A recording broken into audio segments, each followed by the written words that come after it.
Okay. As I said last time, I was talking and gave you an example of one component of poetry, which is, as I said, the question of literary tradition as context and also as imitation, or the idea or the question of imitation, that is, poets sometimes try to imitate each other for some reason. Could be, as we said, could be personal, could be social, could be for the sake of criticism, or for the sake of admiration, or in any way. And this tradition was really very prominent throughout poetry, really, not just English, but I think in other cultures we have the same business. That is, poets sometimes do that sometimes just for the sake of it. That is, could be for criticism, as I said, for literary analysis, for literary comparison, for the power of, to show the power of poetry, really. Let me just check this just a second, okay?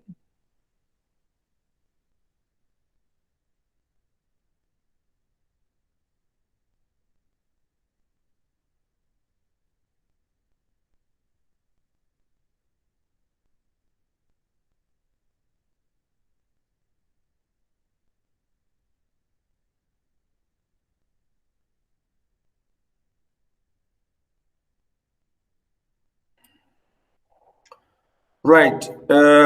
So here, the example I gave you last time, it was by Christopher Marlowe, that poem which I have read, and I will come back to it quickly this morning just to remind you of the poem, to give you another poem by another poet of the same time. Of course, after Marlowe, he wrote it, just as I said, for the sake of really criticism, in a way, criticism, and to some extent, really to show, I think it's a light criticism. It's not really harsh, in a way, just for fun. I think this is really the main idea. We see it here. So notice the poem, if you remember. I think I will come back to it. I will quickly show you that. It was on page 19, and if I share the thing, you will see it. Let me share the window to show you this, and it's here.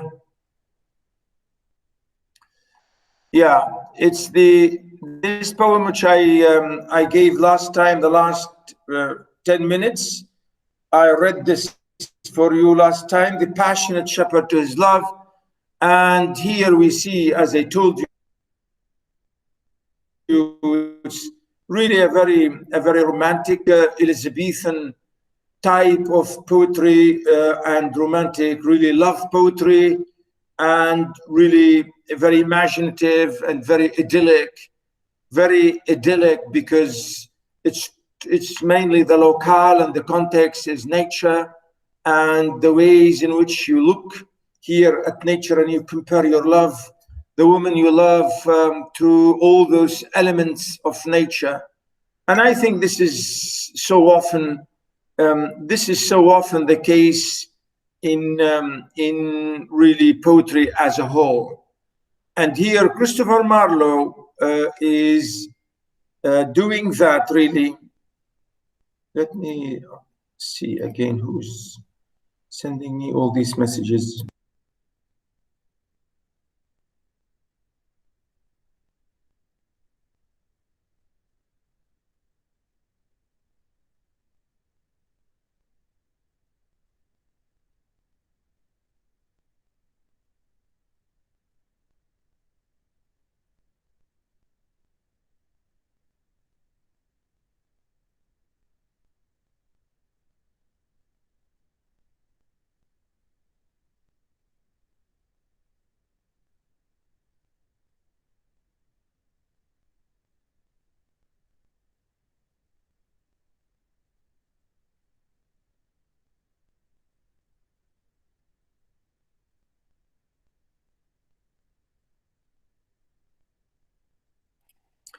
Okay, so the poem, as you can see here, notice the passionate shepherd to his love.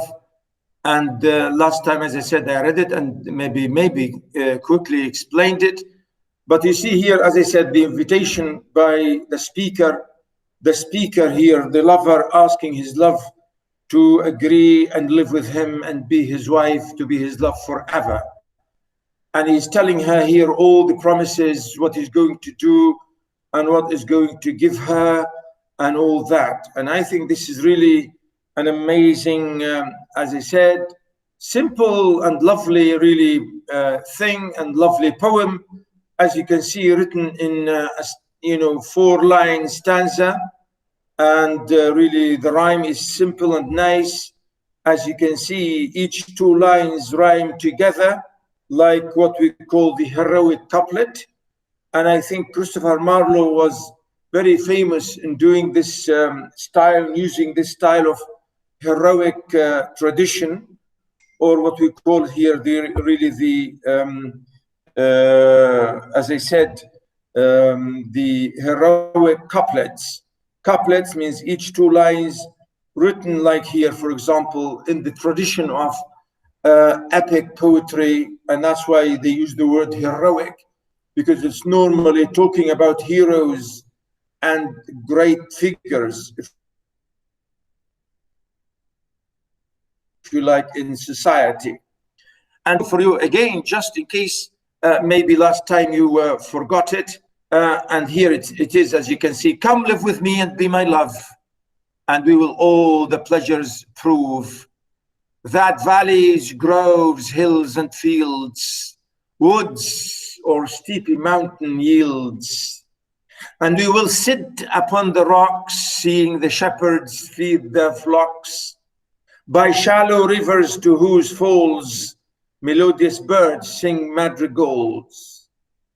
And I will make thee beds of roses, and 1,000 fragrant posies, a cap of flowers and a kirtle embroidered with leaves of myrtle, a gown made of the finest wool, which from our pretty lambs we pull, fair lined slippers for the cold, with buckles of the purest gold, a belt of straw and ivy buds, with coral clasps and amber studs.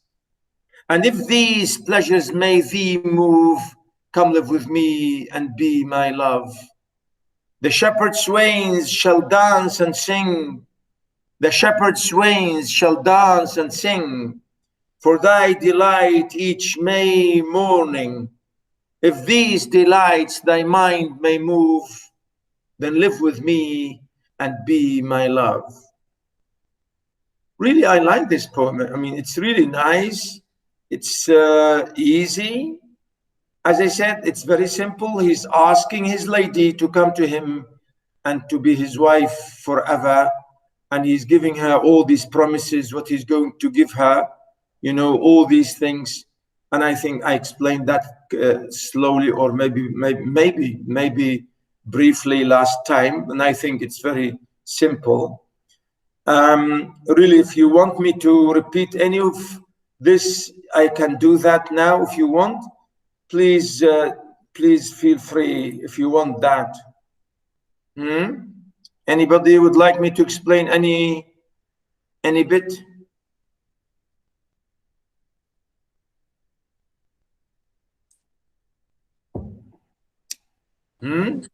It is very clear. Very good, ya Ismail, my boy. Yes, good. Now, yeah, I mean, look at the next poem here I gave you to look for the imitation. We have another poet who imitated this business, as here you can see. Now, this is another extra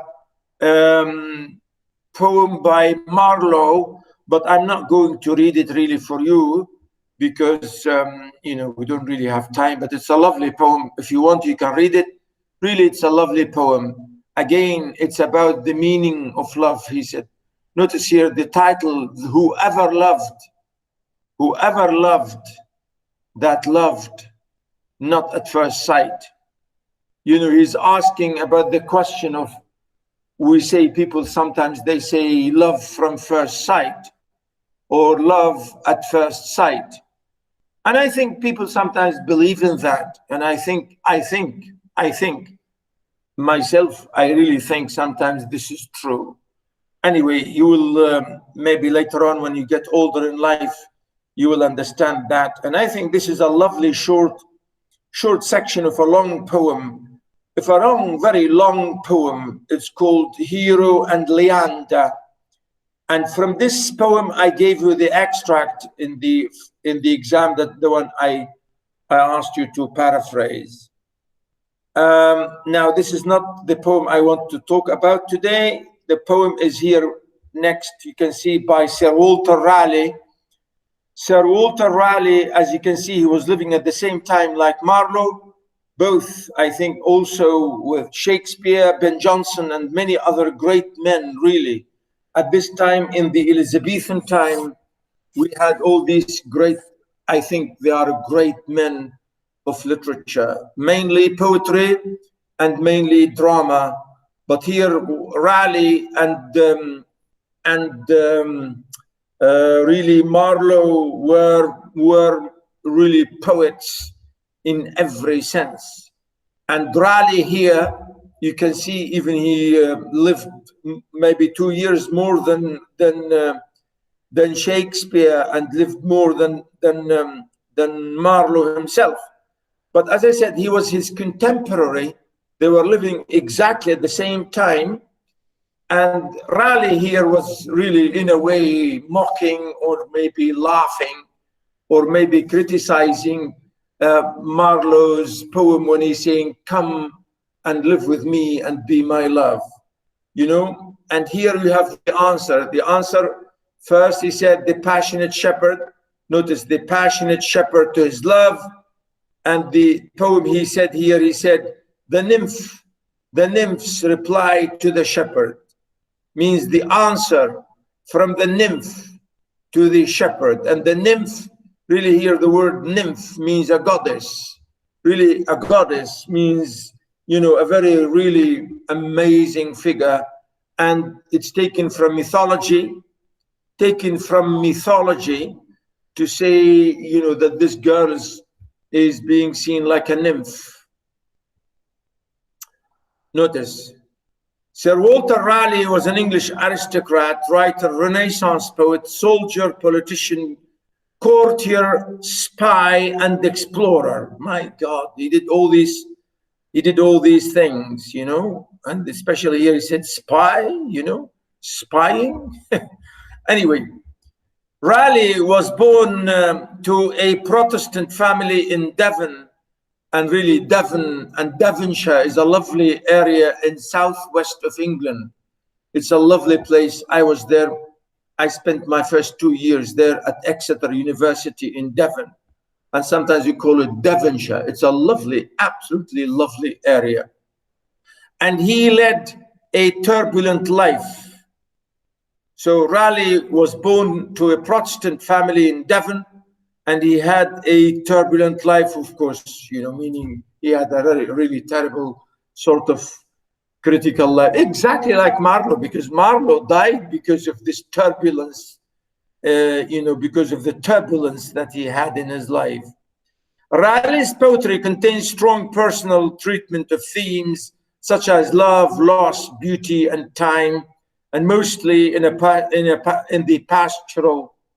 the pastoral tradition, meaning talking about this, you know, very romantic, wild life, country life tradition. And that's what you say, pastoral, you know, to do with the countryside, to do with villagers, farmers, and shepherds, and really, really innocent, lovely, decent, good, loving people, right?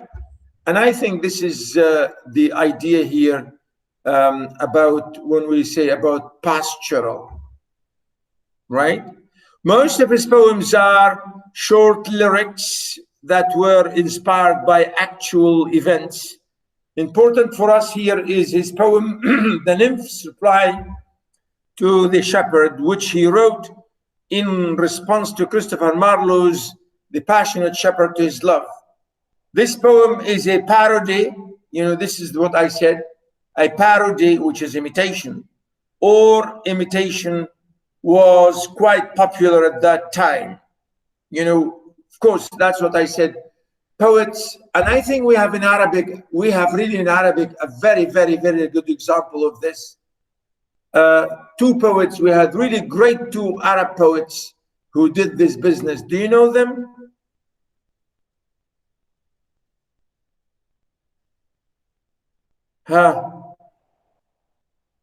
Ala, do you know these guys?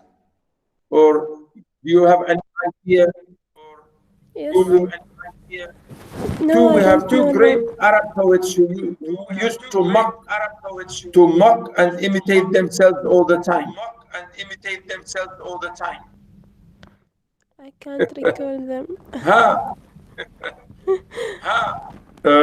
Yeah, really, it is Jarir, and Al-Farazdaq. Jarir and Al-Farazdaq. Both, I think, during the Abbasid period, and they were really amazing poets. They used to mock and laugh at each other all the time in their poetry. And it was really real parody and mockery and criticism. Al-Farazdaq and Jarir, both were great Abbasid poets who did exactly the same business like here.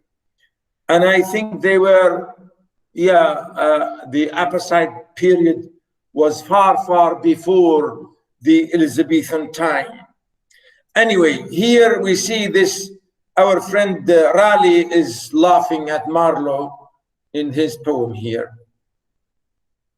Notice, both poems were written in the style of the traditional pastoral poetry and follow the structure of 6 4-line stanza employing a fixed rhyme scheme with an almost line-for-line imitation or refutation of Marlowe's sentiments.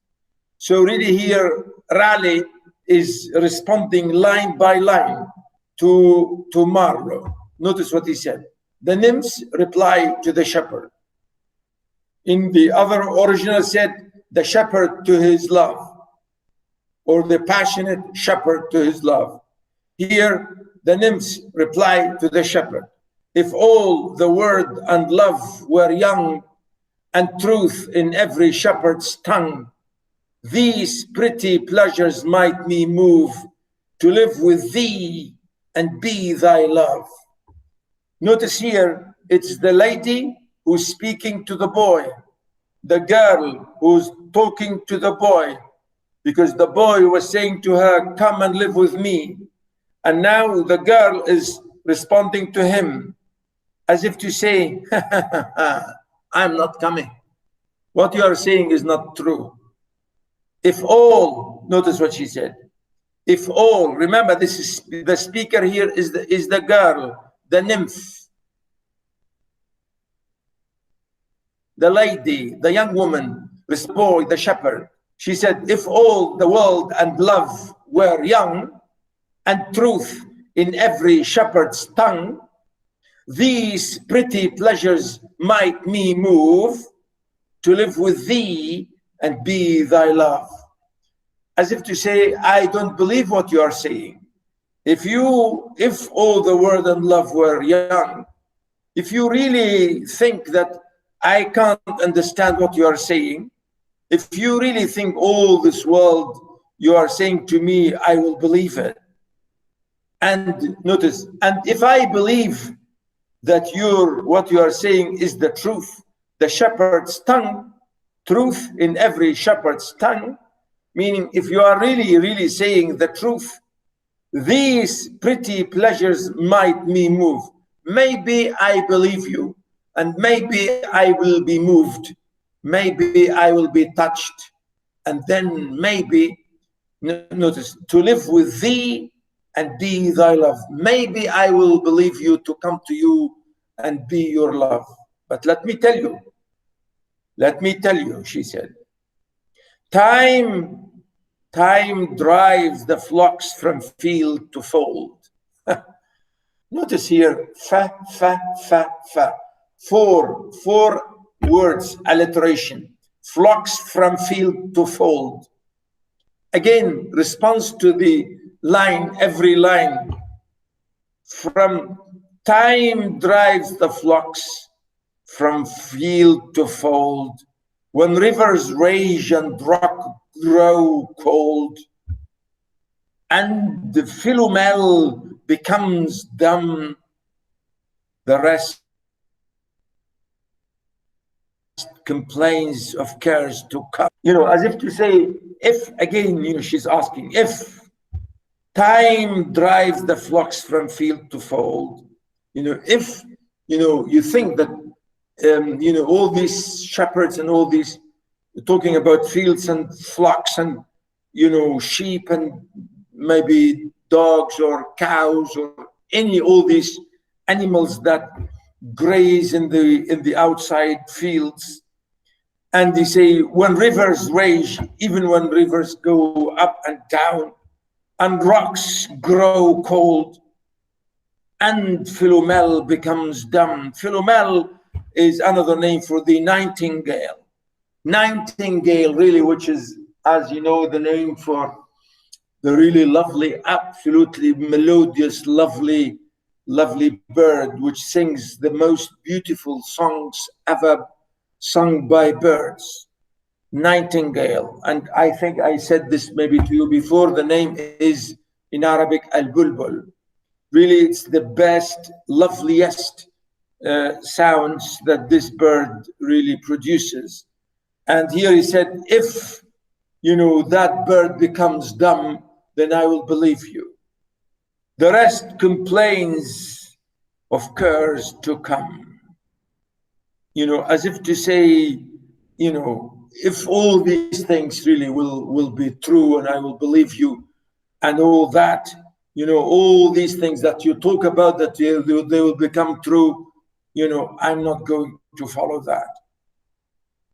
The flowers do fade and wanton fields. Again, he's saying, or she. Remember, I say, this is the female speaker, the girl replying to her love, or to the shepherd who loves her, who's asking her, come and live with me. And she's saying to him, no. Indirectly, of course, later on, notice. The flowers do fade and wanton fields. You are promising with flowers, but she said the flowers will die. And wanton fields, wild fields will disappear. To wayward winter reckoning yields, they will die because of the winter. The winter will kill them. Flowers and fields will fade away, will die away. A honey tongue, a heart of gold. You speak honey, but your heart is bitter. You speak honey, but your heart is terrible, is ugly. I don't believe you.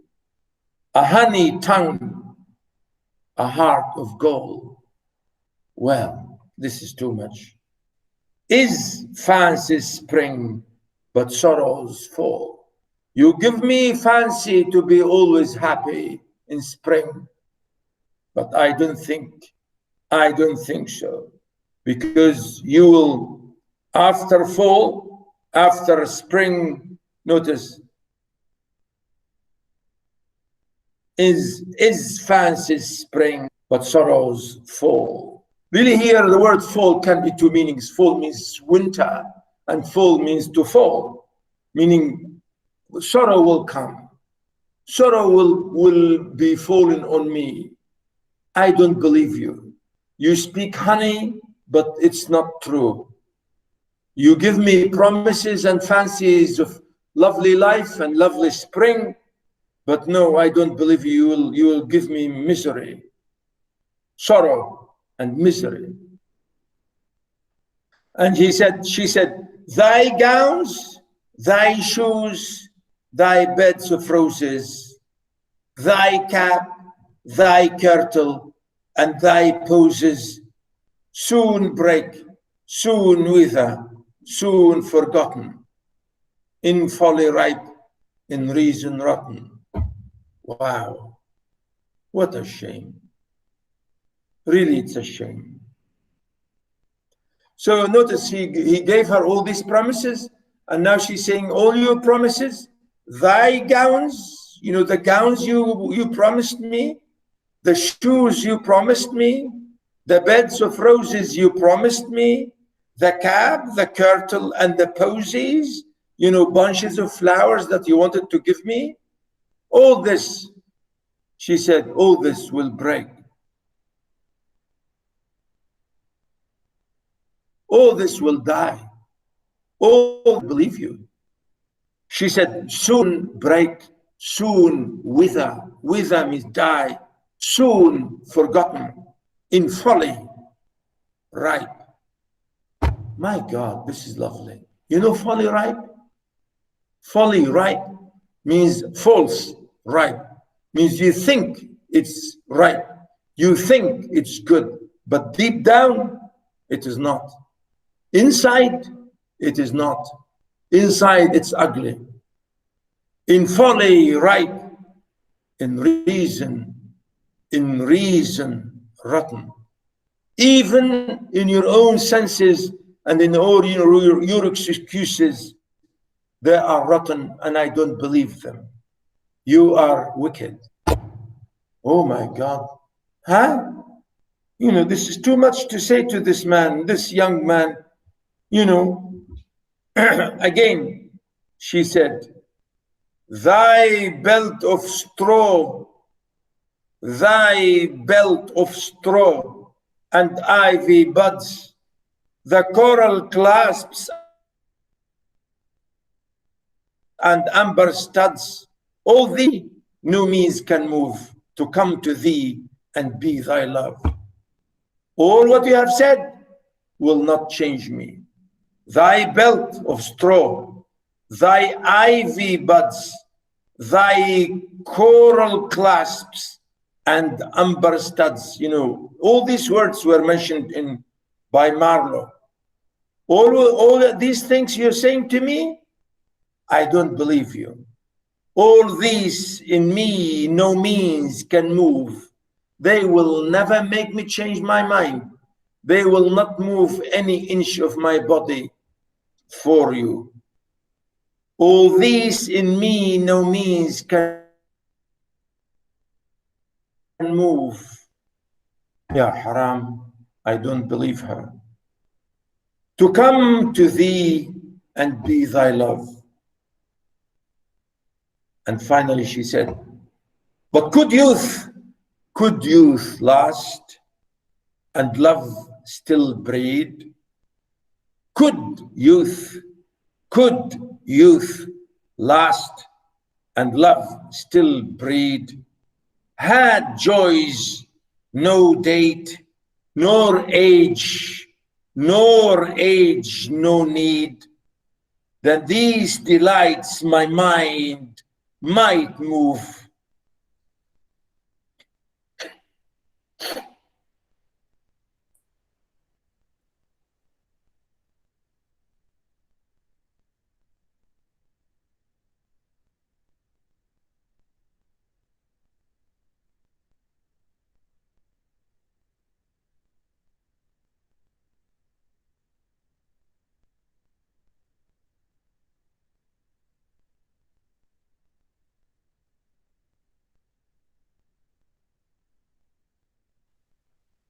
Right, where are we? Yeah. Notice how she's saying, could youth last and love still breed? Had joys no date, nor age no need, then these delights my mind might move to live with thee and be thy love. Had joys no date means if joys will go on forever, means we'll have no date. If we will live forever, will not age. That's the ICA said, nor age, no need. Meaning, if I believe you that we will never age, and if I believe you that we will have always joy, if, she said, had joy, it means if joys, no date, nor age, no need, then these delights my mind may move. Only then I will believe you. Because joys don't last, and age, we will all age. Are you saying to me, again, notice, could youth last? Can you always live forever as young? And can you say to me, love still breed? And can you really believe me that love will always live and will give more and will breed more love all the time and all the time? Could youth last and love still breed? You know, she's saying, if all this, then I believe you. If youth will go forever, if love will continue forever, if joy will continue forever, and I will never age, if you prove all this, then yes, you make me happy, and then I'll come to you and be your love.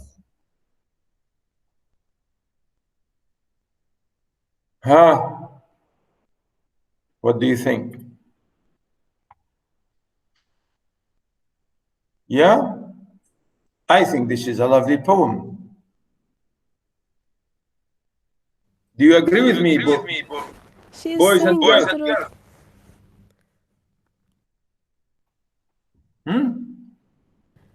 I think she's like saying the truth or the reality. Okay. Yeah, I mean, sometimes, you know, Raleigh here is, remember, he's laughing and mocking Marlow. Remember, Marlow is very romantic in the same way. He's saying, why do you give all these promises? And she said, if you fulfill all these promises, then I believe you. As if to say, you know, you people give a lot of promises, but nothing happened. And I think this is a lovely poem. I think that's why I wanted to really conclude this with you here, ladies and gentlemen.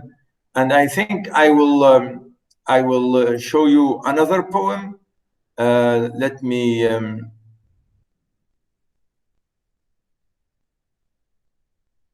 me see what the next poem is. Yeah, here. And this is the last poem I'll give you today. And actually, for this course in poetry, this is the last poem by Matthew Arnold, Dover Beach. Matthew Arnold, Dover Beach. It is on page, let me check what page.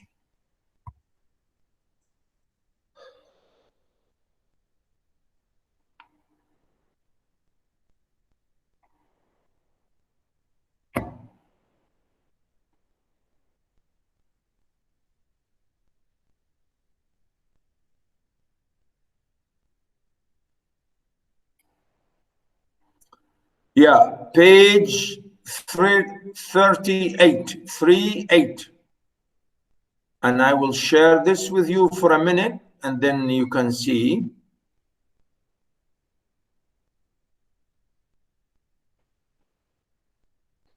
It's here. Yeah, this is Matthew Arnold. As you can see here on this page, he's a 19th century English poet, and he's really a good man in every perspective. And really very strong in terms of his ideas and philosophy, and really what he was writing as really a philosopher. Really, he did a lot of philosophy later, of course, in his life. Now here, the last poem I'm giving you here really is again to do with this, the same question which we have said before, which is here really we are talking about the setting or the situation, the example of setting and the situation. And I think the example of setting and situation, go back to The Flea by John Donne, the poem I explained to you last time by John Donne, which is The Flea. And I think this is a good example of that, as to see how the setting is in a way important. And here we have the same thing, similar thing by Arnold in his poem Dover Beach, to see, to reflect on the context, to reflect on the setting, the surrounding, the locale, to see the importance of the place and even the time really on the poet. And here we will see this in this poem called Dover Beach. And really Dover is a town on the eastern side of Britain, right at the edge, the very sort of the closest area to France, because in the if you like, on if we check the map, if you drive from London towards the east side, or in the area is called, I think, is called in Kent, or I don't know if it's Kent or maybe Essex, could be Essex. Anyway, this side, this area is, the city is called Dover. And today is Dover is a really lovely big port. And Dover is also the place where the Channel Tunnel between England and France, because there is a Channel Tunnel under the Channel, linking France and England by land, which is under the sea. They dug deep. They really dug deep under the channel, which is the sea here. Really, the North Sea is called North Sea. Is quite really amazing, this thing that they did. I think they did it recently. I think it finished only in the 1990s, because it was such a huge project to link France and England by land, through cars and trains. Because, as you know, as I say, the channel or the sea is separating them. The distance is 33 miles. 33 miles, the narrow strip or the narrow straits between France in the continent Europe and England, which is, as we know, England and the British Isles. They are all isles because they are inside the sea. So Dover is a lovely place, a scenery where people would go to in like a sea resort, where people will go and enjoy the time, like going to Salalah maybe these days, or I don't know, but maybe before. But this is the idea here, to go to a really lovely area to watch the green and to watch the sea and to enjoy the weather and so on. And here really we have this example by Arnold giving us this poem, was talking about the beach of Dover. beach, which is, as we know, is where the land and sea meet. And people sometimes, of course, here in Oman, I think here you are lucky. You have so many beaches, really lovely beaches. And the poem here is talking about so many questions, really, not just, the title Dover Beach, only symbolical, or in a way, it really is realistic, because the poem and the place is in Dover, and he's looking at Dover and looking at the sea in Dover, right? And that's why here we can see that the poem is using this area or to talk, or to start from this area to talk and discuss so many other elements. Notice, Matthew Arnold's poetry was often characterized by poetic clarity and transparency, which has had an influence on many other poets such as W.B. Yeats and even Sylvia Plath. Now, Yeats was, as you know, really an amazing Irish poet.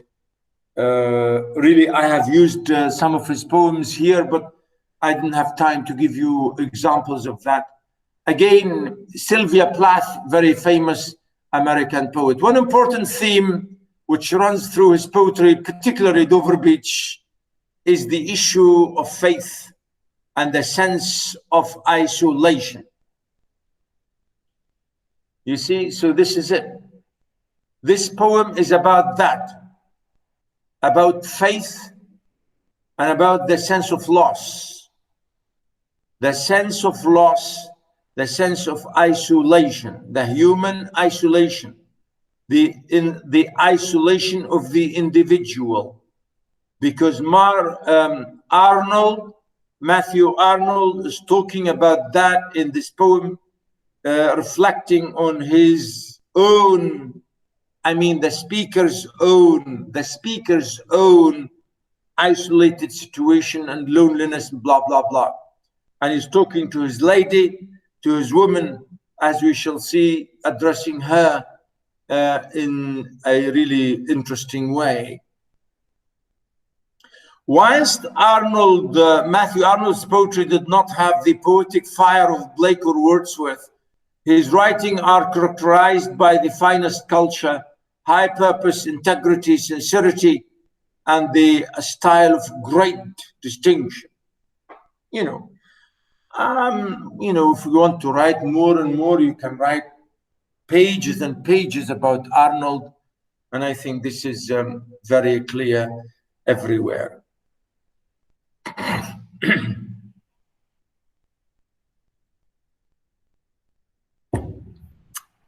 Dover Beach. The sea is calm tonight. The tide is full. The moon lies fair. Upon the straits, on the French coast, the light gleams and is gone. The cliffs of England stand glimmering and vast, but in the tranquil bay. But out in the tranquil bay, come to the window, sweet is the night air, only from the long line of spray, where the sea meets the moon blanched land. Listen, listen, you hear the grating roar of pebbles which the waves draw back and flung at the return up the high strand. Begin and cease and then again begin with tremulous cadence, slow, and bring the eternal note of sadness in. Notice here, I think there's, begin and bring and, in.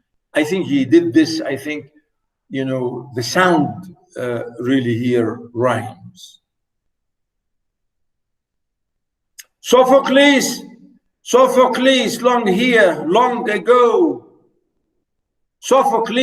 ago heard it on the Aegeans, and it brought into his mind the turbid ebb and flow of human misery. We find also in the sound a thought, hearing it by the distant northern sea. The sea of faith was once. The sea of faith was once, too, at the full, and drowned earth's shore, lay like the folds of a bride girdle furled. But now I only hear its melancholy, long withdrawing roar, retreating to the breath of the night wind down the vast edges drear and naked shingles of the world. Love, let us be true to one another. Love, let us be true to one another, for the world which seems to lie before us like a land of dreams, so various, so beautiful, so new, has really neither joy nor love nor light, nor certitude nor peace nor help for pain. And we are here as on a darkling plain, swept with confused alarms of struggle and flight, where ignorant armies clash by night.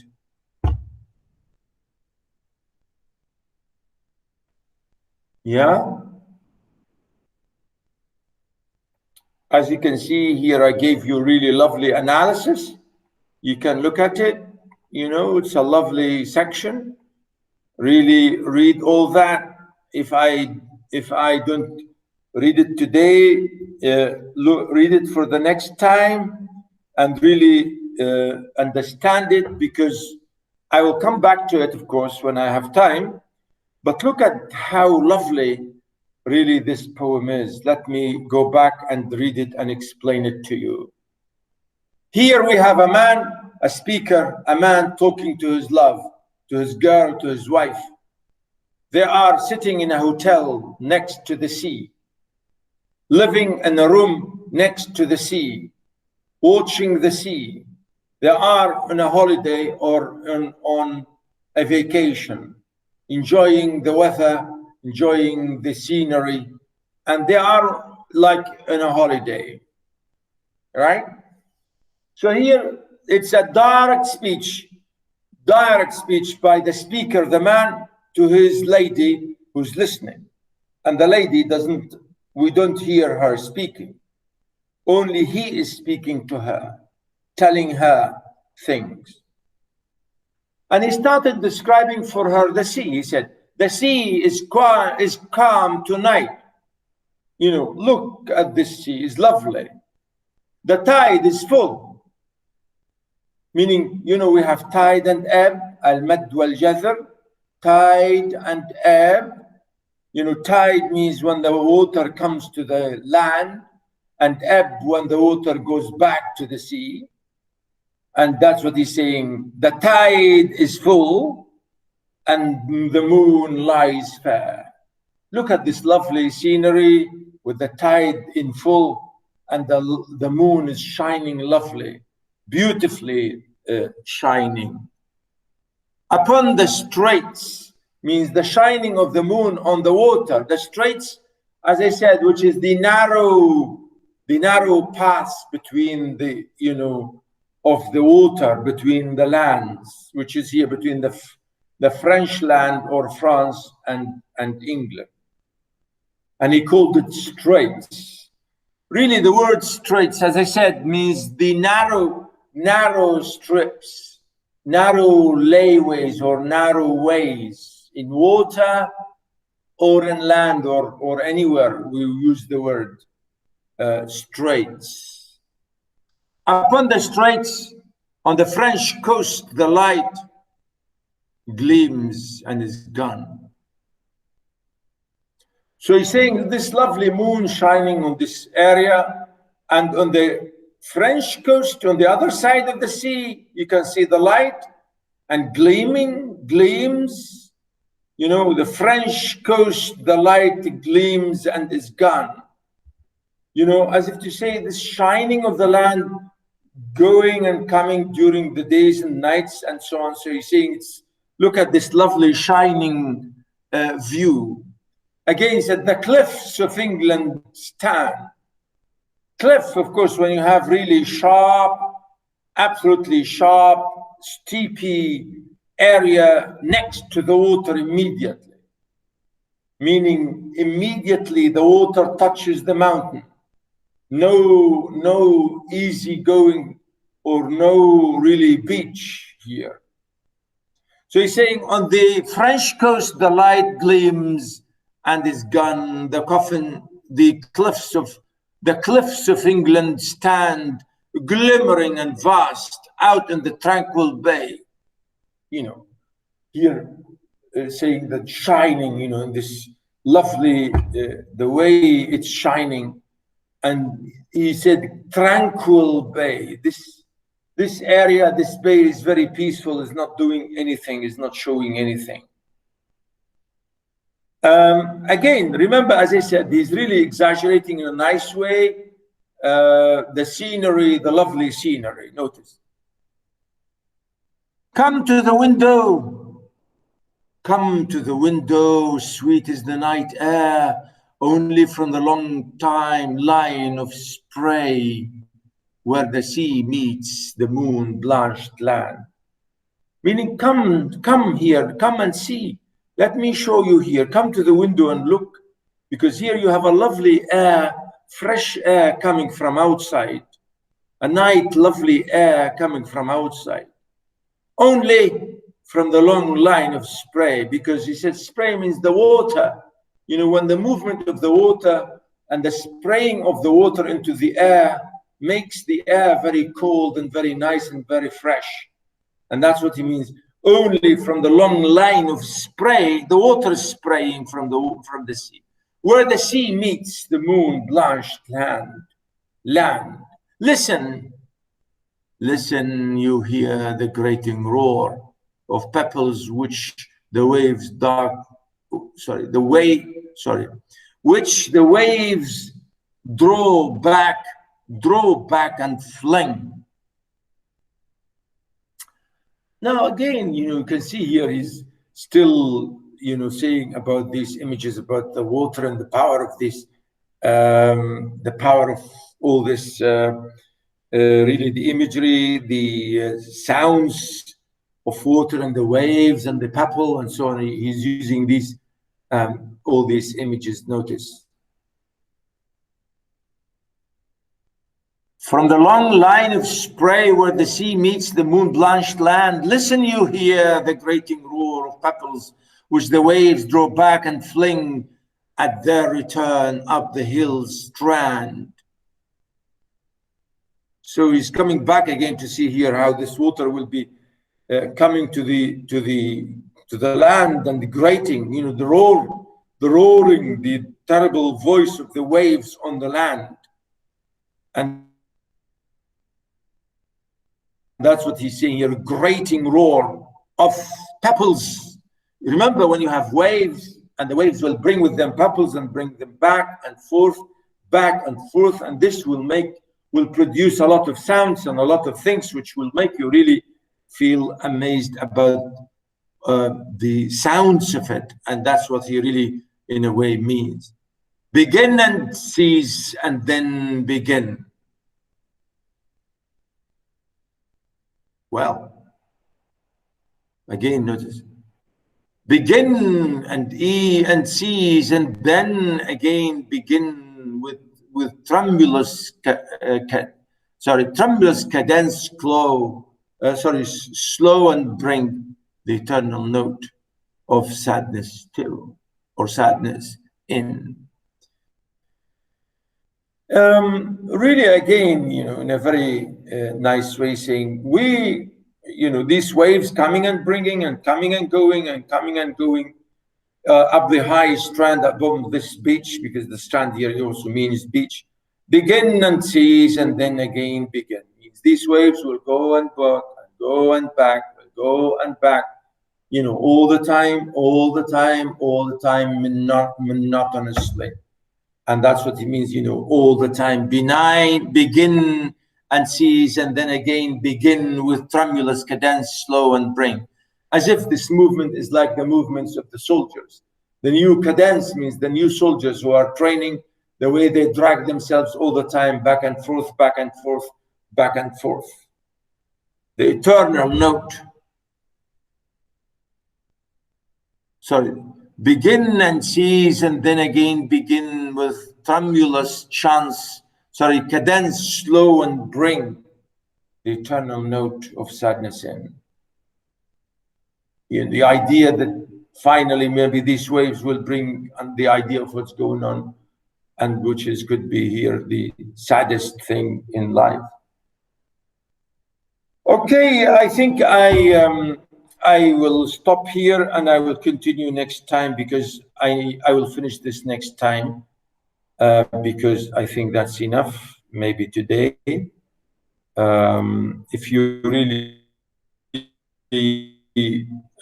want any question, you are welcome to ask if you have any question.